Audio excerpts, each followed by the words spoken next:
नमस्कार दोस्तों, discovery classes के आज के इस नए और बेहद ही खास वीडियो में आप सभी का फिर से स्वागत है। आज है 2 अक्टूबर यानी कि गांधी जयंती का दिन। तो चलिए शुरू करते हैं आज के वीडियो को और देखते हैं क्या है तमाम खबरों से रिलेटेड मल्टीपल चॉइस क्वेश्चंस यानी कि एमसीक्यूज जो हमारे करंट अफेयर्स के सेक्शन में बहुत ही खास हैं हमारे आगामी परीक्षाओं के लिए।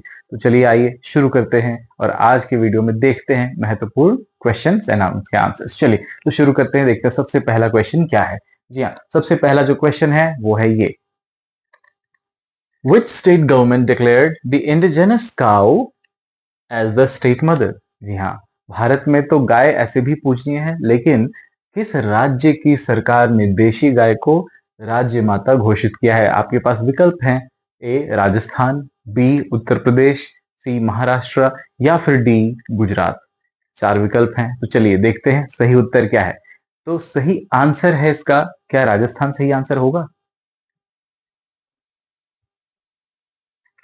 तो राजस्थान गलत उत्तर है। जी हाँ, राजस्थान सही आंसर नहीं है। तो क्या देखते हैं दूसरा ऑप्शन। तो दूसरा ऑप्शन है उत्तर प्रदेश।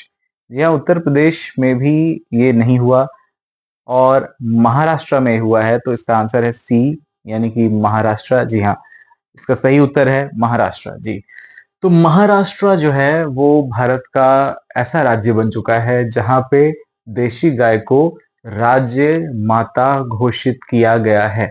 ठीक है, ये इंपॉर्टेंट क्वेश्चन है जो आपकी परीक्षा में पूछा जा सकता है। ठीक है, तो चलिए देखते हैं अब आज का सेकंड क्वेश्चन। तो सेकंड क्वेश्चन है ये। Who launched the cruise India mission? Cruise India mission from Mumbai port. Mumbai बंदरगाह से क्रूज इंडिया मिशन किसने लॉन्च किया? ठीक है, जैसे कि क्रूज है ना, भारत में क्रूज मिशन लॉन्च किया गया। ठीक है, यानी कि अब आप क्रूज की सवारी कर सकते हैं, जैसे विदेशों में लोग करते हैं जल यात्रा। ठीक है, तो चलिए नितिन गडकरी जो कि सड़क एवं परिवहन मंत्री हैं भारत में यानी कि केंद्र के सरकार में। दूसरे ऑप्शन में है मनसुख मांडविय। ठीक है, तीसरे ऑप्शन में है सर्बानंद सोनोवाल और चौथे ऑप्शन में है हरदीप सिंह पुरी। देखते हैं क्या है इसका सही आंसर। तो चलिए देखते हैं इसका सही उत्तर क्या है। तो सही आंसर है ऑप्शन सी। जी हाँ, option C is the right answer. ठीक है, और ये हैं सर्बानंद सोनोवाल। ठीक है, सर्बानंद सोनोवाल इन्होंने ही लॉन्च किया या कह सकते हैं प्रारंभ किया क्रूज इंडिया मिशन। कहाँ से स्टार्ट किया ये भी आपसे क्वेश्चन में पूछा जा सकता है स्टूडेंट्स। तो इन्होंने शुरू किया है कहाँ से? मुंबई पोर्ट से। जी हाँ, मुंबई पोर्ट से याद रखेंगे। ठीक है, चलिए देखते हैं अब अगला क्वेश्चन। तो नेक्स्ट क्वेश्चन है ये। Which organization conducted a board meeting on 30th of September 2024? यानी कि 30 सितंबर 2024 को किस संगठन ने बोर्ड बैठक आयोजित की? ऑप्शंस हैं आरबीआई, सेबी, आईआरडीए या फिर मिनिस्ट्री ऑफ फाइनेंस। जी हाँ, ये सारे वित्तीय संस्थानों के नाम हैं। तो इनमें से कौन सी ऐसी वित्तीय संस्था है जिसने 30 सितंबर को अपनी बोर्ड बैठक आयोजित की 2024 वाली? चलिए तो देखते हैं इसका सही उत्तर। ठीक है, तो इसका सही उत्तर है सेबी। जी हाँ, सेबी यानी कि भारतीय प्रतिभूति और विनिमय बोर्ड। ये कभी कभी परीक्षाओं में पूछा जाता है, स्टूडेंट्स याद रखेंगे। Full form is also important. ठीक है, तो सही उत्तर है मैंने जैसा बताया आपको SEBI, option B.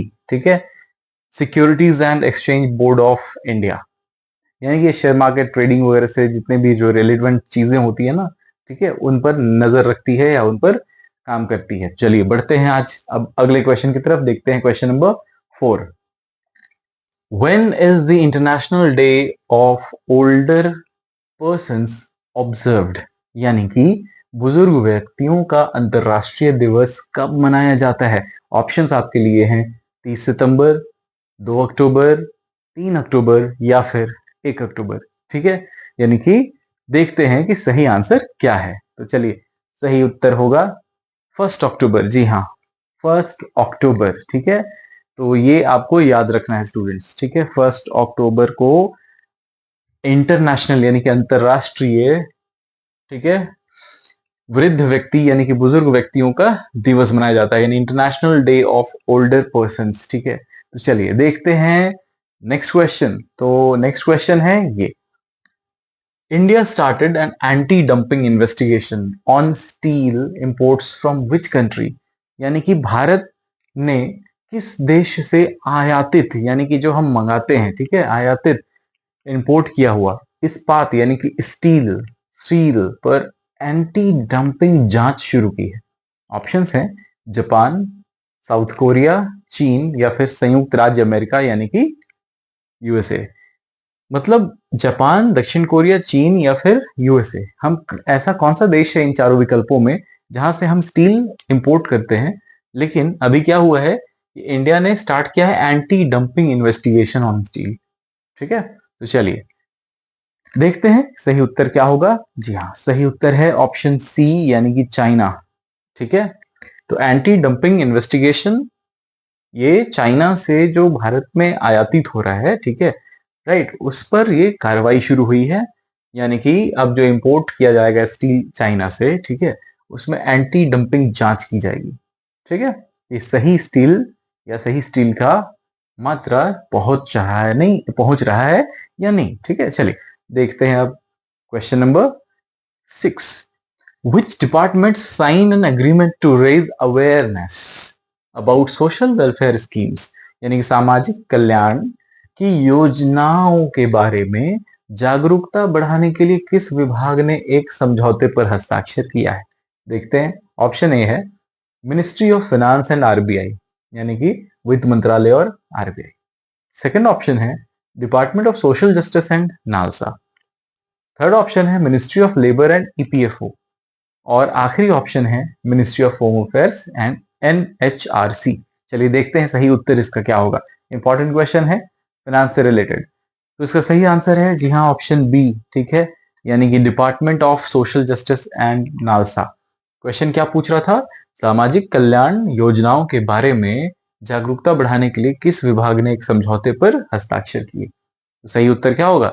Department of social justice, क्योंकि देखिए सामाजिक न्याय की बात हो रही है, राइट, सामाजिक कल्याण योजनाओं के बारे में बात हो रही है, राइट, तो यहाँ पे सामाजिक न्याय विभाग इसमें शामिल है। ठीक, सामाजिक न्याय विभाग और नालसा। चलिए देखते हैं अब नेक्स्ट क्वेश्चन। ठीक है, चलिए नेक्स्ट क्वेश्चन देखते हैं। In which defence exhibition will India participate in France in 2024? यानी कि भारत 2024 में फ्रांस में किस रक्षा प्रदर्शनी में भाग लेगा? ऑप्शंस है A Def Expo, B Paris Air Show, C Euro Naval या फिर डी एरो इंडिया। ठीक है, चलिए देखते हैं सही उत्तर क्या होगा। ठीक है, चलिए the right answer will be option C. जी हाँ, ऑप्शन सी यूरो नेवल। चलिए अब देखते हैं आगे। Question number 8। What was the percentage decline in India's core sector production in August 2024? यानी कि अगस्त 2024 में भारत के कोर सेक्टर के उत्पादन में कितनी प्रतिशत की गिरावट आई? ऑप्शंस हैं 1.5%, 2%, 1.8% या फिर 2.5%। चलिए देखते हैं इसका सही उत्तर क्या है। ठीक है, तो सही आंसर है सी, ऑप्शन सी 1.8%। जी हाँ, 1.8%। क्वेश्चन क्या पूछ रहा है फिर से देख ले। अगस्त 2024 में भारत के कोर सेक्टर के उत्पादन में कितनी प्रतिशत की गिरावट आई है, यानी कि एक डिक्लाइन है। ठीक है, चलिए देखते हैं हम नेक्स्ट क्वेश्चन। ठीक है, next question. Who inaugurated the Ayush medical value travel summit 2024? यानी Ayush medical value travel summit 2024 का उद्घाटन किसने किया? ऑप्शंस है ए नितिन गडकरी, बी सर्बानंद सोनोवाल, सी प्रताप राव जाधव या फिर डी मनसुख मांडविया। ठीक है, चारों केंद्र के मंत्री। चलिए देखते हैं सही उत्तर क्या है। तो सही उत्तर है ऑप्शन सी, यानी कि प्रताप राव जाधव। ठीक है, ओके, चलिए देखते हैं अब नेक्स्ट क्वेश्चन। Question number 10। जी हाँ, question number 10। Where did the 8th edition of Kazand 2024 Joint Military Exercise begin? यानी कि काजिंद 2024 संयुक्त सैनिक या संयुक्त सैन्य अभ्यास का 8वां संस्करण यानी 8th एडिशन कहां शुरू हुआ? ऑप्शंस है राजस्थान, हिमाचल प्रदेश, औली उत्तराखंड या फिर सिक्किम। ठीक है, तो चलिए देखते हैं इसका सही उत्तर क्या होगा। जी हाँ, सही आंसर देख लेते हैं। तो सही आंसर है ऑप्शन सी। जी हाँ, सही आंसर क्या है? Option C, Auli Uttarakhand. ठीक है, वहां पर यह आयोजित हुआ, शुरू हुआ। ठीक है, अब देखते हैं question number 11। Who will co chair the 6th India US commercial dialogue in Washington DC? यानी कि भारत से, यानी कि भारत और अमेरिका की वाणिज्यिक वाणिज्यिक वार्ता जो है, कमर्शियल समिट जो है वॉशिंगटन डीसी में, राइट, जो कि 6th एडिशन का हो रहा है, यानी कि 6वीं बार हो रहा है। ठीक है, उसमें सह अध्यक्षता कौन करेंगे? निर्मला सीतारमन, राजनाथ सिंह, पीयूष गोयल या फिर एस जयशंकर जयशंकर। ठीक है, तो चलिए देखते हैं इसका सही उत्तर क्या होगा। तो सही उत्तर उसका होगा ऑप्शन सी, यानी कि पीयूष गोयल। जी हाँ, पीयूष गोयल जो हैं वो को चेयरमैनशिप का रोल निभाएंगे, या को चेयरमैन बनेंगे, या फिर सह अध्यक्षता करेंगे। चलिए बढ़ते हैं आगे, देखते हैं अब next question. Who will receive the Dada Saheb Phalke award 2024? यानी कि दादा साहेब फाल्के पुरस्कार 2024 किसे प्रदान किया जाएगा? ऑप्शंस आपके पास हैं। ए अमिताभ बच्चन, बी रजनीकांत, सी कमल हसन, या फिर डी मिथुन चक्रवर्ती। ठीक है, तो चलिए देखते हैं सही उत्तर क्या होगा। जी हाँ, सही उत्तर है ऑप्शन डी, मिथुन चक्रवर्ती। ठीक है, राइट। मिथुन चक्रवर्ती एक सुपरस्टार, बॉलीवुड के मेगा सुपरस्टार कह सकते हैं। ठीक है, उन्हें फाइनली अब दादा साहब फाल्के पुरस्कार से सम्मानित किया जाएगा। ठीक है, तो चलिए इस क्वेश्चन के बाद अब देखते हैं अगला क्वेश्चन। नेक्स्ट क्वेश्चन है ये, PM Modi dedicated which industrial area to the nation? यानी प्रधानमंत्री मोदी ने किस औद्योगिक क्षेत्र को राष्ट्र को समर्पित किया? ऑप्शंस हैं मुंद्रा सेज यानी कि special economic zone, Bidkin industrial area, Kandla port, या फिर हजीरा स्पेशल इकोनॉमिक जोन एसईजीएम। ठीक है, चलिए अब देखते हैं इसका सही उत्तर क्या होगा। तो सही उत्तर होगा इसका ऑप्शन बी। जी हाँ, option B is the right answer, Bidkin industrial area. ठीक है, ये जो बिडकिन है, बिडकिन कहाँ है? महाराष्ट्र स्टेट में। ये भी आपसे परीक्षा में क्वेश्चन में पूछा जा सकता है कि बिडकिन कहाँ स्थित है, किस राज्य में है। तो ये याद रखेंगे स्टूडेंट्स, महाराष्ट्र।